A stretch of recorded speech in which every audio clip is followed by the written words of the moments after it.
Hey everyone, today we have a fun little vignette built in 1/35th scale. I've had this box of DaK Soldiers from Master Box sitting in my collection since early 2020. There are 5 figures and they are all really nicely sculpted, but this single figure stood out to me as different from the others. After cutting the parts from the sprue and cleaning up the mold lines, I decided to open up his sleeves to make them look more realistic. The tools you'll need are sharp X-Acto blades, 2 small micro drill bits, and some cement. Using the point of the blades as a starter for the small bit, we can drill out the area around the figure's wrist, then enlarge the hole with a bigger blade. I don't know if either side in World War II's North African campaign deployed snipers, but that's what this soldier's going to become. I decided to make him into a singular diorama or a vignette. Final shaping is done with the blade. Be really careful and take your time. And once you've got a shape that you like, hit the inside with some extra thin cement to smooth out all the rough cuts.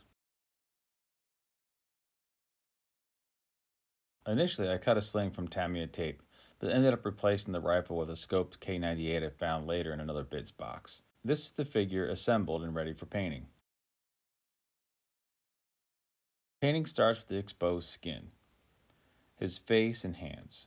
I started the undercoating with a dark burnt red color as I wanted to set a ruddy undertone. Next were his eyes. I used a very light gray for the whites and made sure to cover all the eye socket. Don't worry that it looks cartoonish at this point. We'll shape the eyes with the next layer of skin tone. I chose a dark brown for his iris color, but you can pick any color you want. Just make sure that the eyes are focused in the same direction. No lazy or cross-eyed snipers allowed in the Corps. Next step, lay on some skin tones. I used a lighter skin tone to match his Northern European origins, but kept it watered down enough that some of the reddish undertone was still showing through. The key here is to use thin, light layers, multiple layers building up the color until you get what you like. Highlights to the top of the hands, the cheeks, the chin, the nose, and the brow were all done with a paler skin tone.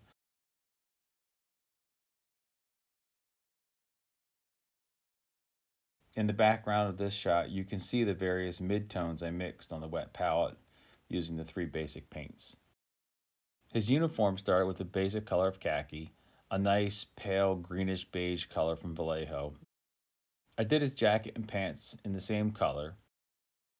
Various shades of brown, including brown sand, US field drab, a green ochre, and a desert yellow, were all used to paint his kit and helmet.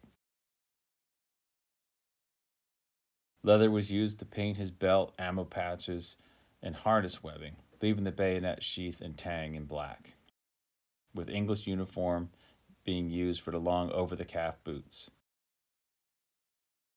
All this base coloring work was then washed in a soft brown and highlights brought back up with glazes of the original colors. The sniper was set aside to dry and cure.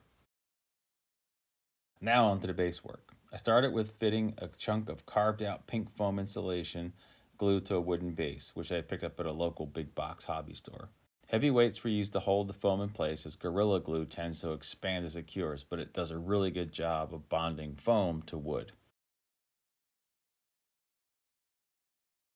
Other bits were added to remove the flatness of the foam and fill in gaps to the wood. Then everything was covered in a drywall spackle, which goes on pink and dries to a bright white. So when it's all white, it's completely dry and ready to sand. The wood was taped off, and white glue was used to adhere some fine place sand and chips of plaster from other castings.